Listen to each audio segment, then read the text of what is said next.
Hello అండి, నమస్కారం. ఈరోజు మనము జావాస్క్రిప్ట్ అంటే ఏంటో క్లియర్గా తెలుసుకుందాం, చూసేయండి.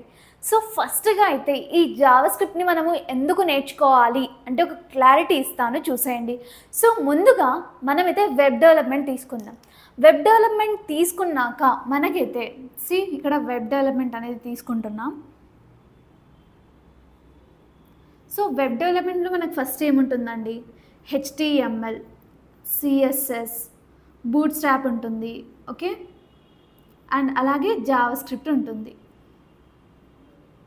ఇక్కడ మనము వెబ్ డెవలప్మెంట్లో HTML తప్పకుండా నేర్చుకోవాలి, CSS తప్పకుండా నేర్చుకోవాలి, అండ్ అలాగే బూట్స్ట్రాప్ కూడా. సో దానితో పాటు ఇవి ఎంత మ్యాండటరీగా వెబ్ డెవలప్మెంట్లో నేర్చుకుంటున్నామో అంతే మ్యాండటరీగా ఈ జావాస్క్రిప్ట్ కూడా వచ్చి ఉండాలి. Without JavaScript web development is nothing. So ఎందుకు అలా అంటున్నానంటే, ఒక మంచి ఇంటరాక్టివిటీ ఫంక్షనాలిటీ కావాలి అంటే ఈ జావాస్క్రిప్ట్ అనేది మెయిన్ అన్నమాట. వితౌట్ జావాస్క్రిప్ట్ HTML, SSతో చేసిన, CSSతో చేసిన వెబ్ పేజెస్ ఎలా ఉంటాయంటే స్టాటిక్గా ఉంటాయి. ఈ జావాస్క్రిప్ట్ను ఒకటి మనము ఇక్కడ యాడ్ చేస్తే కనుక మన వెబ్ పేజ్ అనేది డైనమిక్గా అవుతుంది. సో ఇలా డైనమిక్గా ఒక వెబ్ పేజ్ని మార్చడానికి ఈ జావాస్క్రిప్ట్ అనేది చాలా క్రూషియల్ పార్ట్ అనేది పర్ఫామ్ చేస్తుంది. సో ఇప్పుడైతే మనం టాపిక్లోకి వెళ్ళిపోదాం. చూడండి, ఇక్కడ JavaScript is the programming language of the web అని అంటున్నాం. సో ఇంతకుముందే మనం చూసాం కదా, ఒక వెబ్ డెవలప్మెంట్లో జావాస్క్రిప్ట్ అనేది ఒక ప్రోగ్రామింగ్ లాంగ్వేజ్. మీ అందరికీ ఇక్కడ ఒక డౌట్ రావచ్చు, ప్రోగ్రామింగ్ లాంగ్వేజ్ అంటే ఏంటి అనేసి. సో బేసికల్గా ప్రోగ్రామింగ్ లాంగ్వేజ్ అంటే ఏంటో ఒక క్లారిటీ ఇస్తాను, చూసేయండి. సో ఇక్కడ ప్రోగ్రామింగ్ అంటే నథింగ్ బట్ ఒక రూల్ అన్నమాట. ఒక రూల్ అనొచ్చు, లేకపోతే ఒక ప్లాన్ అనొచ్చు. ఓకే, మీకు అర్థం అవ్వడానికి నేను 2 కేటగిరీస్ తీసుకుంటున్నాను, ఇక్కడ. సో మీలో ఎంతమంది గేమ్స్ ఆడతారు? నేనైతే ఆడతాను. సో ఇక్కడ ప్రోగ్రామింగ్ లాంగ్వేజెస్ తీసుకున్నాం. ప్రోగ్రామింగ్ లాంగ్వేజెస్ వచ్చేసరికి చూద్దాం, పైథాన్, జావాస్క్రిప్ట్, C++ ఇలా ఉంటాయి కదా, అవన్నీ కూడా రాస్తున్నాను చూడండి. జావా, C++, పైథాన్, ఇవన్నీ కూడా like programming languages, right? So అలాగే ఇక్కడ గేమ్స్. సో గేమ్స్ అంటే ఏమేమి ఉంటాయి? క్రికెట్ ఉంటుంది, ఖోఖో, లేకపోతే వాలీబాల్,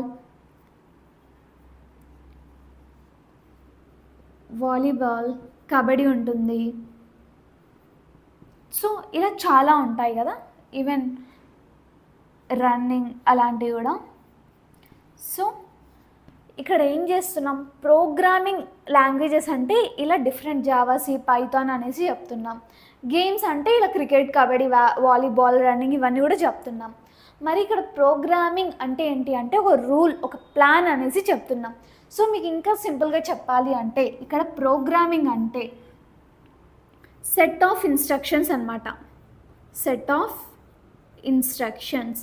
ఇలాంటి చిన్న చిన్న పాయింట్స్ కూడా మనకి ఇంటర్వ్యూలో లాగి అడుగుతారు. కాబట్టి ఎవ్రీ పాయింట్ కూడా మీకు యూస్ఫుల్ అయ్యి, ఇంత చిన్న కాన్సెప్టే కదా అనేసి వదిలేయకుండా చాలా డెప్త్గా వినండి. వై? బికాస్ అక్కడ చిన్న చిన్న టాపిక్స్ మనల్ని ఎక్కువగా అడుగుతుంటారు కాబట్టి. సో ఇక్కడ ప్రోగ్రామింగ్ అంటే ఏంటి అంటే సెట్ ఆఫ్ ఇన్స్ట్రక్షన్స్.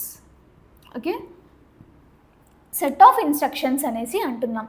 మరి సెట్ ఆఫ్ ఇన్స్ట్రక్షన్స్ అనేవి అన్నీ కూడా గేమ్స్లో ఉంటాయా? క్రికెట్, కబడ్డీ, వాలీబాల్, రన్నింగ్ ఇవన్నీ మీరు ఒకటేలాగా ఆడతారా? కాదు కదా. క్రికెట్ అంటే ఒకలా ఉంటుంది, వాలీబాల్ అంటే ఒకలా, కబడ్డీ అంటే ఒకలా. ఇన్ఫ్యాక్ట్ మనకు చూడంగానే వాళ్ళు అసలు ఏ గేమ్ ఆడుతున్నారు అనేసి తెలుస్తుంది కదా. ఎగ్జాక్ట్గా అలానే మనకు ప్రోగ్రామింగ్లో కూడా చూడంగానే అది జావానా, C++, పైథానా అనేసి కూడా అర్థమవుతుంది. సో మనము ఎంత ఇంట్రెస్టింగ్గా, ఎంత ఇష్టంగా ఇక్కడ గేమ్స్ ఆడుతున్నామో అంతే ఇంట్రెస్టింగ్గా ఇక్కడ ప్రోగ్రామింగ్ చేస్తే కూడా అంతే కిక్ వస్తుందండి. సో అలాగే ఇక్కడ సెట్ ఆఫ్ ఇన్స్ట్రక్షన్స్ ఈ కబడ్డీలో వీటన్నిటిలో ఎలా ఉంటాయో ఈ జావా, C++, పైథాన్లో కూడా ఉంటాయన్నమాట. సో ప్రోగ్రామింగ్ అంటే ఏంటి? ఒక క్లారిటీ వచ్చింది కదా, ఒక రూల్ అనేసి, ఒక ప్లాన్ అనేసి, జనరల్గా చెప్పాలంటే ఒక సెట్ ఆఫ్ ఇన్స్ట్రక్షన్స్ అనేసి. సో ఎస్, ఇక్కడ మీకు Java script is the programming language of the web అనేసి అర్థమైంది కదా. సో ఇక్కడ Java script is easy to learn అనేసి అంటున్నాను. మనము పైథాన్ చాలా ఈజీగా ఉంటుంది నేర్చుకోవడానికి అని అంటుంటారు జనరల్గా. సో ఎస్, ఈజీగానే ఉంటుంది.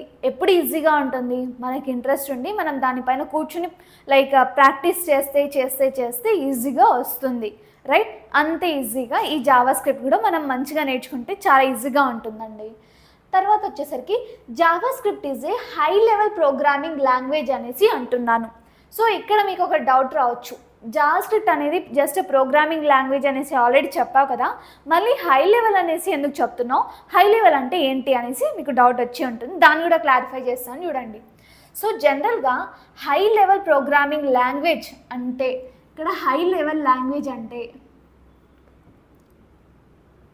హై లెవెల్ అంటే మనకేంటి అంటే యూజర్ ఫ్రెండ్లీ లాంగ్వేజ్ అనేసి అర్థం. User friendly language. మరి ఇక్కడ యూజర్ అంటే ఎవరు? నేను, మీరు ఎవరైతే యూజ్ చేస్తున్నారో జావా స్క్రిప్ట్ని వాళ్ళందరూ కూడా ఇక్కడ యూజర్స్ అవుతారు. సో యూజర్ ఫ్రెండ్లీ లాంగ్వేజ్గా ఉంటుంది హై లెవెల్ లాంగ్వేజ్ అంటే.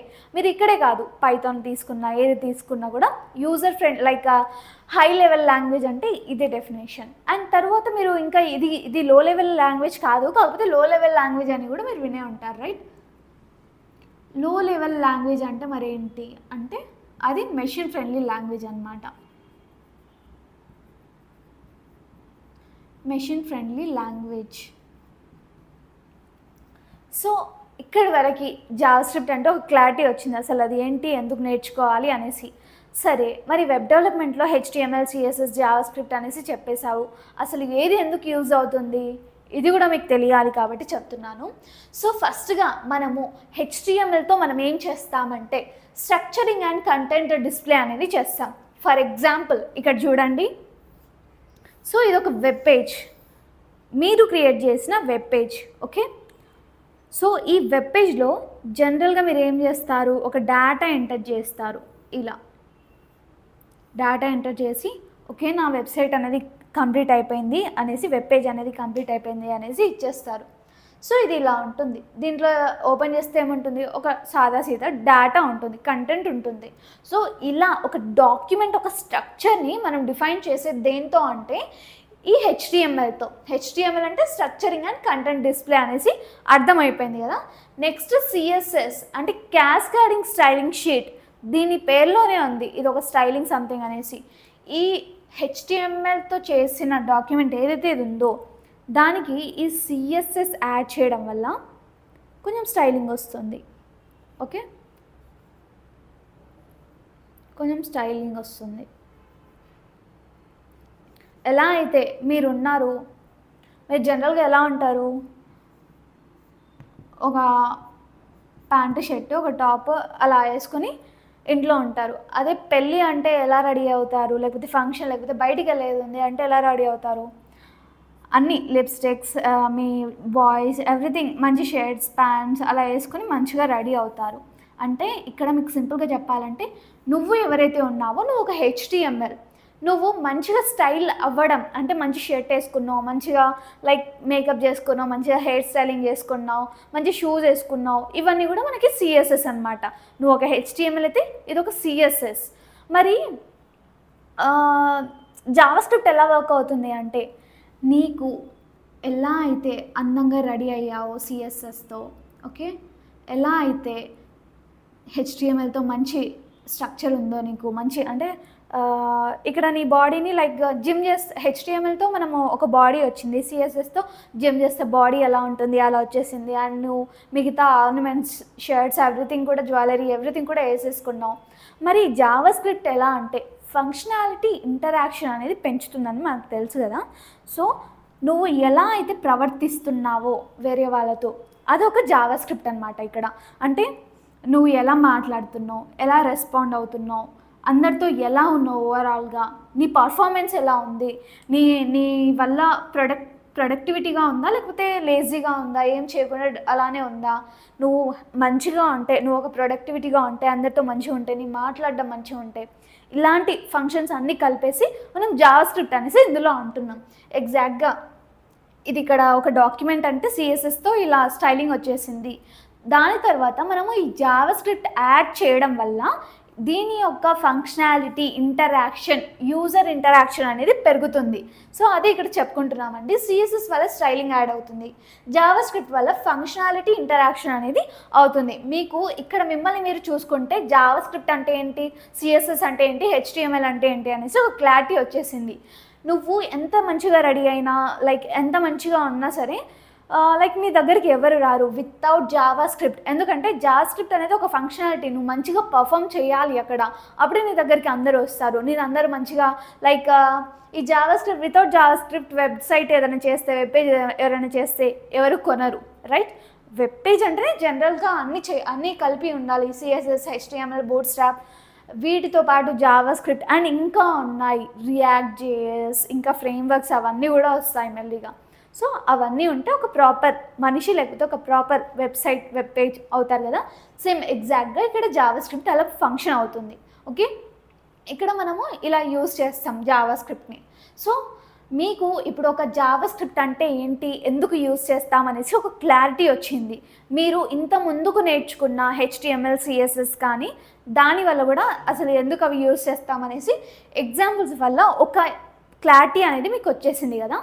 నెక్స్ట్ వీడియోలో అంతే ఇంట్రెస్టింగ్గా మనము అసలు హిస్టరీ అంటే ఏంటి, జావా స్క్రిప్ట్ అసలు ఎవరు డెవలప్ చేశారు, ఎందుకు డెవలప్ చేశారు, అసలు ఎలా డెవలప్ చేశారు అనే ప్రతి ఒక్క క్వశ్చన్ కూడా మీకు ఆన్సర్ ఇస్తాను. సో మిస్ అవ్వకుండా నెక్స్ట్ వీడియో కూడా చూసేయండి. Thanks for watching this video. Stay tuned for further videos. Thank you so much.